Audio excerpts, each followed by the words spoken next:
Gusto sana po namin na magkaroon ng relocation kung mayroon. Dahil kung uwi kami ng bahay, lalo pat katulad niya na may parating naman ang mga bagyo, nakakatakot naman.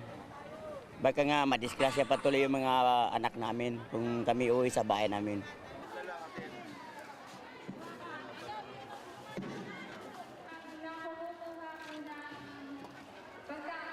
Ate, may kasama ka ate.